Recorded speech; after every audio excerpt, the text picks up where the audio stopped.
Kita lanjut bahas spoiler The Great Ruler episode 145. Oke lah, gak usah banyak memang kita langsung masuk aja ke pembahasan.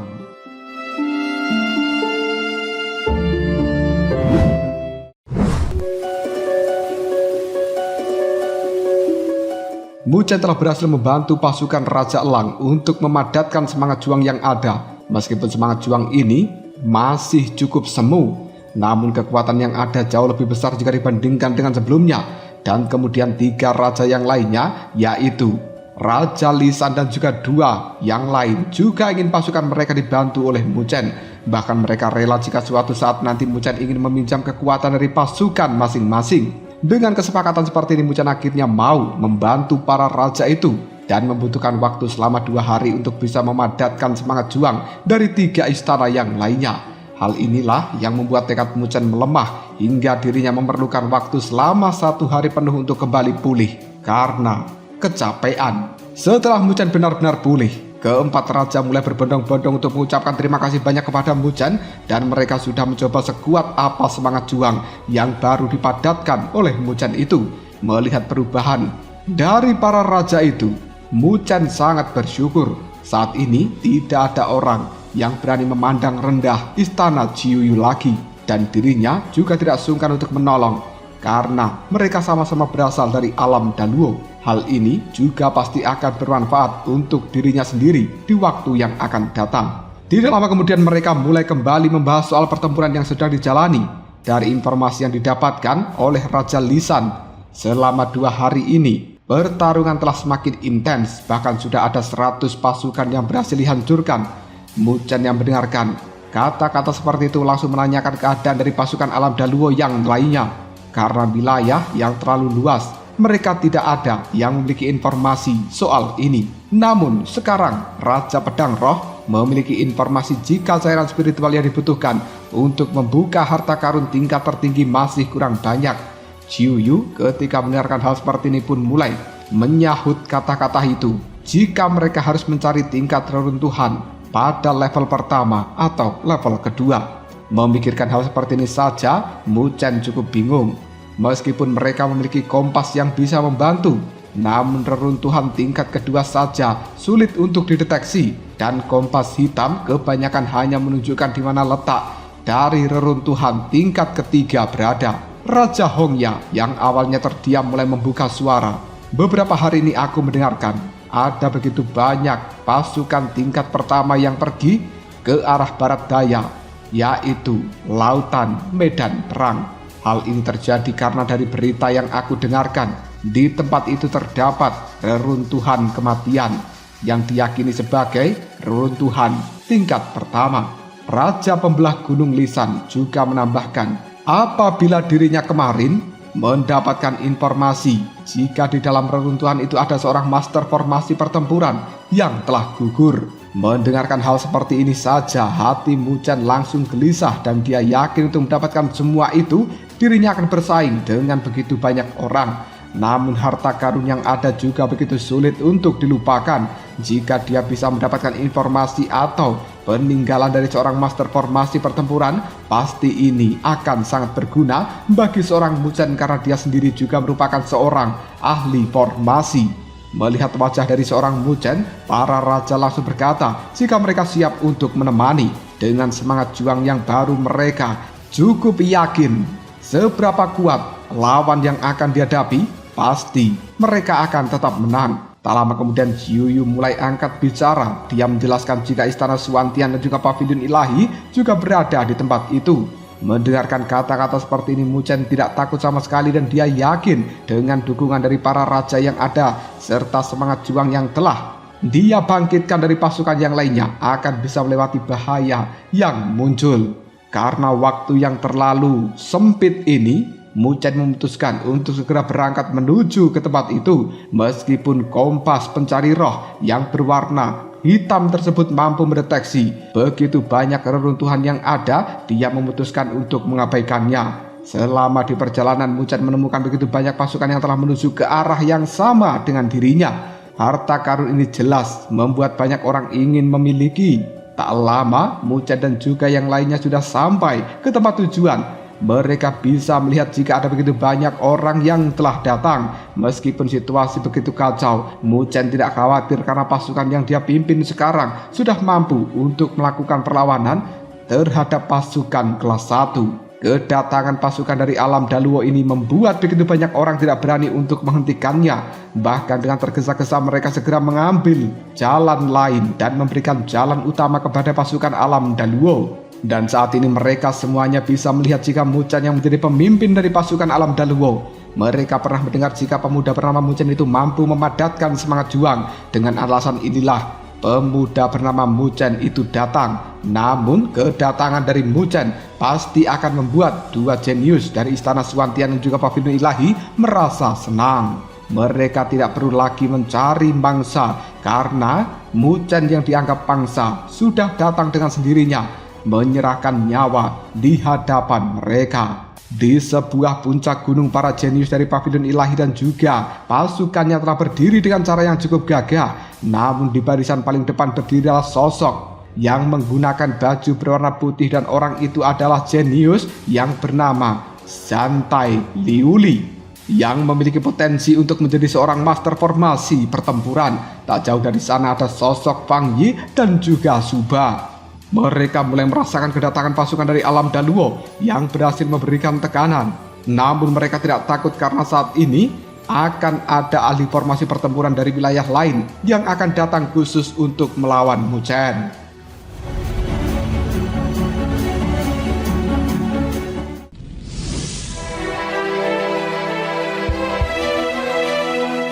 Di sisi lain, Mu Chen bisa melihat ada begitu banyak orang kuat seperti Fang Yi, Suba, dan juga yang lainnya sudah datang. Dirinya pun segera mengedarkan pandangan untuk mencari tempat yang kosong. Saat sudah menemukan tempat yang pas, Mu Chen segera memerintahkan pasukannya untuk menuju tempat tersebut.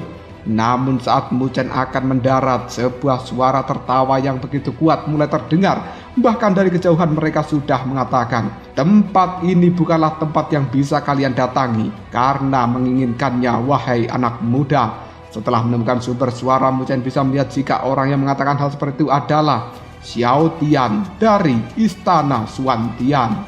Setelah suara ini menggema, keadaan menjadi begitu sunyi. Beberapa orang tidak berani berbicara lagi, dan mereka merasakan jika perang antar dua kubu sebentar lagi pasti akan terjadi. Di sisi lain, tatapan mata Mu Chen langsung tertuju pada pria berbaju hitam yang bernama Xiao Tian tersebut. Di belakang Mu Chen, Raja Lang langsung melayangkan tatapan mata penuh kemarahan. Dirinya tidak terima ada orang yang begitu berani memprovokasi alam Daluo dengan kekuatan saat ini. Melihat tatapan mata seperti itu, Xiao Tian berkata, "Kalian terlihat begitu sombong. Apa kalian pikir aku hanya sendirian?" Setelah berkata seperti ini, sosok dari Liu Yan mulai muncul dari belakang tubuhnya. Dengan marah, pemuda itu pun langsung melayangkan tatapan mata yang sangat kejam ke arah Mu Chen. Bahkan pemuda bernama Liu Yan juga memanggil bala bantuan untuk melancarkan rencananya. Saat ini mereka bisa melihat jika 4 dari 7 jenderal Istana Suantian sudah berdiri di samping dari seorang Liu Yan. Melihat formasi seperti itu, Raja Lisan segera berkata, "Apakah kau pikir dengan memanggil bala bantuan kalian akan bisa menang?" Mendengarkan kata-kata seperti ini, orang yang berada di samping Liu Yan yang tidak lain merupakan jenderal menara besi. "Kenapa kau begitu sombong? Cobalah baru akan tahu." Lisan ketika mendengarkan tantangan seperti ini pun langsung mengeluarkan semangat juang yang ada di dalam tubuhnya. Melihat kekuatan seperti ini, semua orang jelas tahu jika Raja Lisan sudah masuk ke tingkat ke-6. Jenderal menara besi yang awalnya menantang mulai merasakan tekanan dari Raja Lisan, namun dirinya tidak takut dan memutuskan untuk maju. Liu Yan yang melihat hal seperti ini pun langsung menahannya dan dia berkata, "Mu Chen, kau seharusnya tahu situasi sekarang, bukan? Jika kau terus memaksa, aku yakin pasukanmu akan tersingkir." Mu Chen ketika mendengarkan peringatan dari seorang Liu Yan mulai berpikir, jika sampai pertempuran ini terjadi dan pasukannya mengalami kemunduran, jelas akan ada begitu banyak pasukan lain yang langsung menyerang mereka semuanya. Di saat Mu Chen berpikir, sebuah suara mulai terdengar. "Saudara Liu Yan, sepertinya kita bisa bergabung untuk mengusir orang-orang alam Daluo terlebih dahulu." Mu Chen segera mengedarkan pandangannya dan suara ini ternyata berasal dari seorang Fang Yi. Dengan cepat dirinya berkata, "Apa kau belum cukup? Aku hajar seperti pada saat itu, yang membuatmu berlari seperti seekor anak guguk yang tersesat karenaku. Jika kalian ingin bergabung silahkan, dan jika pasukanku mati di dalam tempat ini, aku akan tetap menyeret kalian semuanya ke dalam kuburan." Mendengarkan ucapan dari seorang Muchen membuat semua orang bisa merasakan aura berbahaya dari pemuda ini. Tak lama, perempuan cantik yang duduk di kursi roda mulai angkat bicara. "Pavilion ilahi kami tidak berniat untuk memusuhimu. Kau bisa menyelesaikan dendammu pada istana Suantian terlebih dahulu." Mendengarkan hal seperti itu, Muchen jelas tahu jika gadis ini sengaja memprovokasinya agar dia tidak perlu mengambil tindakan. Tak lama, Liu Yan dari istana Suantian sudah terprovokasi hingga berkata, "Muchen, jika kau memang berani memulai pertempuran ini, maka kami, orang-orang istana Suantian, akan menyerahkan warisan dari master formasi pertempuran itu pada dirimu." Muchen yang mendengarkan hal seperti ini pun langsung tersenyum tipis dan dia bertanya, "Apa syarat yang kalian inginkan?" Liu Yan menatap pada Xiao Tian. Menyadari tatapan mata seperti ini, pemuda itu langsung menjawab, "Aku dengar kau juga bisa memadatkan semangat juang, maka izinkan aku mengujinya." Mendengarkan hal seperti itu jelas Muchen begitu senang. Hal ini sangat sejalan dengan pikirannya. Dia akan menghabisi pasukan dari istana Suantian menggunakan semangat juang yang dia miliki, hingga orang yang berada di kawasan ini tidak akan berani mengambil tindakan lagi. Melihat senyum dari seorang Muchen, Xiao Tian berkata, "Aku akan melenyapkanmu dan juga seluruh pasukanmu." Setelah berkata seperti itu, pemuda bernama Xiao Tian langsung memanggil pasukannya untuk mengaktifkan semangat juang yang terlihat begitu mengerikan. Para raja dari alam Daluo yang melihat adegan seperti ini jelas terkejut. Mereka tidak menyangka jika orang gila bernama Xiao Tian mampu menumbuhkan semangat juang sampai di titik ini. Dengan pasukan 15.000 orang, semangat juang mulai membumbung tinggi ke atas langit yang kemudian membentuk bayangan hitam di atas langit itu. Para raja yang melihat adegan seperti ini langsung memikirkan nasib dari Muchen. Dengan jumlah semangat juang yang lebih unggul, akan cukup sulit bagi seorang Muchen untuk bisa mengalahkan hal itu. Di sisi lain, Muchen tidak mempedulikan tatapan mata orang lain. Dengan lihai dia mulai memanggil semangat juang dari pasukan Nethernya. Karena pasukan dari Muchen kalah jumlah, semangat juang dari pasukan Nether ini tampak tidak lebih lemah dari pasukan istana Suantian.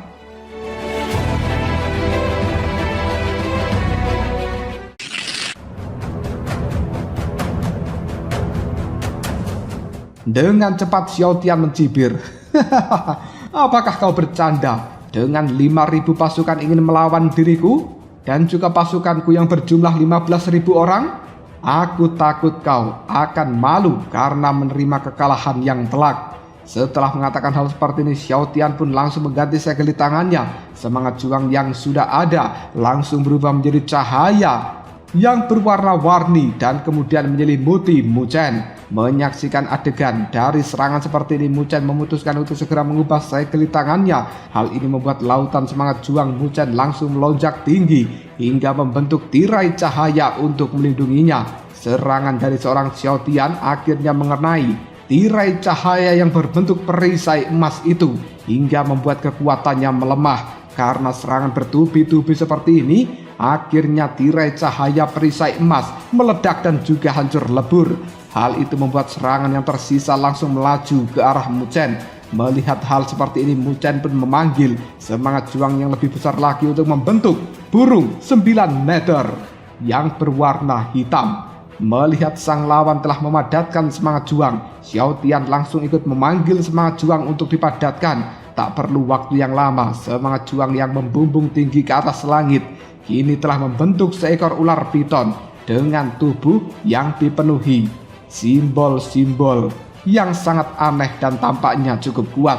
Sekarang semua orang bisa melihat dengan jelas jika ular piton raksasa itu jauh lebih besar jika dibandingkan dengan burung 9 meter hitam yang telah dipadatkan oleh seorang Muchen.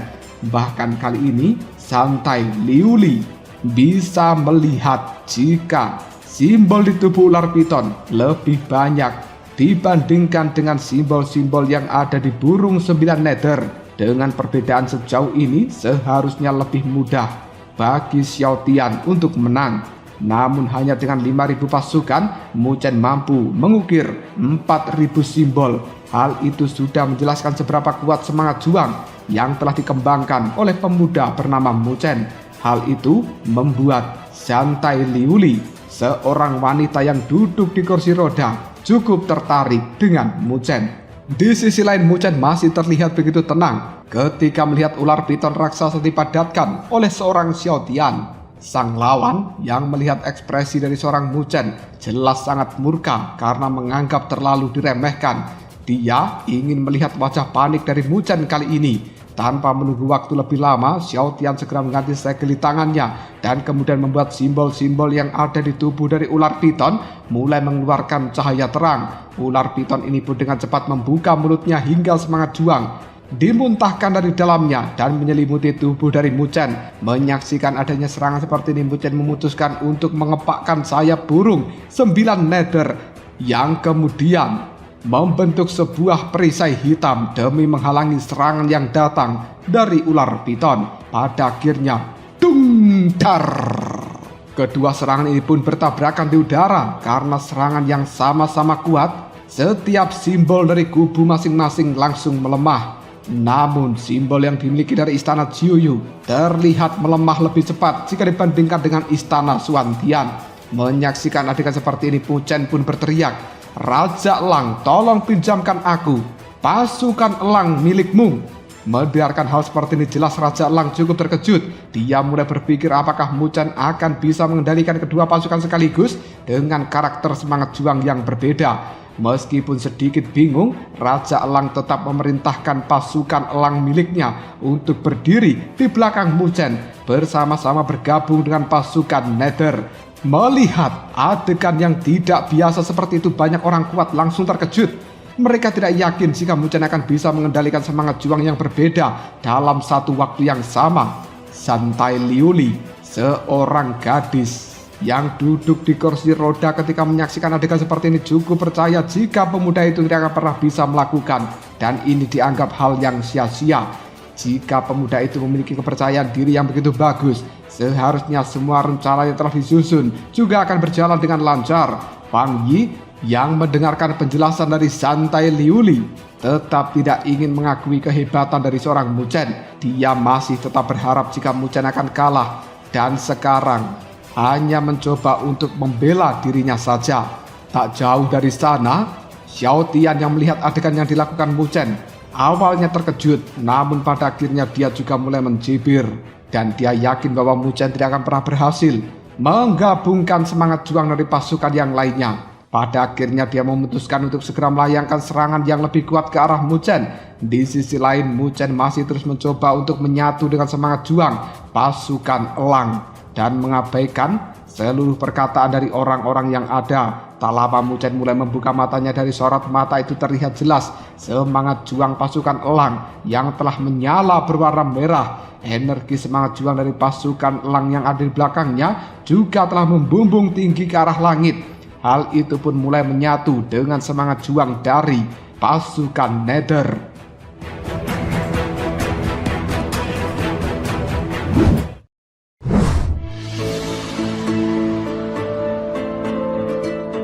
Semakin lama energi ini semakin memadat dan kemudian berubah menjadi elang merah raksasa. Melihat roh dari elang merah raksasa, tidak ada orang yang tidak terkejut. Mereka tidak pernah menyangka jika Mu Chen akan bisa langsung mengendalikan dua roh petarung dalam satu waktu. Yang satu adalah roh elang berwarna merah, yang satu lagi adalah roh burung Nether berwarna hitam. Wang Yi bahkan sudah melayangkan beberapa umpatan kasar atas keberhasilan yang dilakukan oleh Mu Chen kali ini. Di sisinya, Zhantai Liuli mulai melihat ada sekitar 3.000 simbol di tubuh elang merah. Jika ditotal dari kedua roh hewan itu, yang tidak lain adalah elang merah dan juga burung Nether hitam. Kekuatan seperti ini sudah mampu menghancurkan pasukan milik Xiao Tian, khususnya adalah ular piton raksasa. Xiao Tian Yang melihat hal seperti ini juga tidak menyangka apabila Muchen akan memiliki trik tersembunyi seperti itu. Saat ini Muchen memilih lebih mengabaikan perkataan semua orang, dan dengan cepat dia mulai membuka segel di tangannya. Elang merah mengarahkan serangan bulu-bulu merah ke arah Xiao Tian. Menghadapi serangan seperti ini pun Xiao Tian memutuskan untuk menarik serangannya dan mengganti dengan ekor yang bisa menghancurkan seluruh bulu berwarna merah yang telah mengarah pada dirinya. Muchen yang paham dengan kondisi seperti ini pun mulai memanfaatkan keadaan untuk langsung melayangkan dua serangan dari roh semangat juang. Tak lama, ledakan energi yang cukup kuat mulai terasa ketika ketiga roh hewan mulai bertabrakan. Dan tabrakan seperti ini mengalami kebuntuan karena dalam beberapa waktu tidak ada yang mengalami kemunduran. Melihat adegan seperti ini, Liu Yan mulai mengumpat. Dia tidak menyangka dalam situasi yang bahaya, Muchen masih memiliki sebuah trik tersembunyi. Di sisi lain, Xiao Tian tidak puas dengan hasil yang imbang. Dengan bergabungnya pasukan elang, Muchen hanya memiliki sekitar 10.000 pasukan. Dan itu masih jauh di bawah jumlah pasukan dari seorang Xiao Tian. Di dalam amarah yang telah meledak-ledak, Xiao Tian ingin segera melenyapkan Muchen. Namun tak lama Liu Yan telah muncul di sampingnya dan berkata jika tujuan mereka masih belum tercapai, jika mereka kehilangan pasukan saat ini maka tujuan itu akan sulit didapatkan. Dengan kesal, Xiao Tian mulai berbalik untuk pergi. Setelah berhasil meredam semangat juang dari pasukan miliknya. Menyaksikan hal seperti ini, Muchen langsung mengedarkan pandangan dan berkata, apakah ada orang lain lagi yang ingin berurusan dengan orang-orang dari alam Daluo? Setelah kata-kata Muchen terucap, tidak ada satu orang pun yang berani menjawab. Mereka jelas tahu kualifikasi seperti apa yang dimiliki oleh Muchen saat ini. Karena tidak ada yang berani, Muchen memutuskan untuk berbalik dan kembali berkumpul dengan yang lainnya. Namun tak lama sebuah raungan kesakitan mulai terdengar dari dalam reruntuhan kematian.